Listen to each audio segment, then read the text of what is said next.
আচ্ছা, আপনি বাড়িতে আপনার ছেলে বা মেয়ের জন্মদিন পালন করলেন, পরদিন কিন্তু আপনার বাড়িতে প্রচন্ড অশান্তি বা আপনার ছেলে মেয়ের শরীর খারাপ হয়ে গেল। এই ধরনের সমস্যা কেন হচ্ছে জানেন?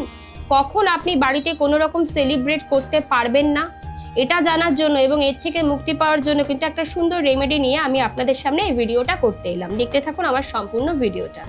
প্রথমত কি হলো যে আপনার লগ্ন ছকে বৃহস্পতি মহারাজের ঘর মানে নবম ভাবে যদি শুক্রদেব বসে থাকে, তাহলে কিন্তু আপনার বাড়িতে সেলিব্রেট করলে, কোনো কিছু সেলিব্রেট করলেই কিন্তু সমস্যা আপনার বেড়ে যেতে পারে, ঝগড়া অশান্তি বা শারীরিক সমস্যা আপনাদের আসতে পারে।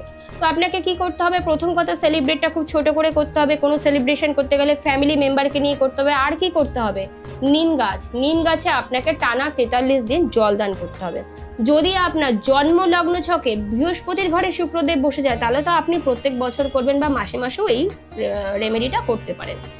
বর্ষফলে মানে আপনার জন্মদিনের পরে যদি দেখছেন যে শুক্রদেব চলে এসেছে বৃহস্পতি মহারাজের ঘরে, তাহলে আপনি সেই বছরটা অনলি ফর এই রেমেডিটা পালন করবেন। আর সাথে কি করবেন? আমার ভিডিওগুলো দেখবেন এবং আপনাদের বাড়িতে যদি এরকম কোনো সমস্যা হয়ে থাকে বা আপনার চেনাশোনা পরিবার আত্মীয় স্বজনের মধ্যে কারোর হয়ে থাকে, তাকে অবশ্যই ভিডিওটা শেয়ার করে দেবেন। ধন্যবাদ।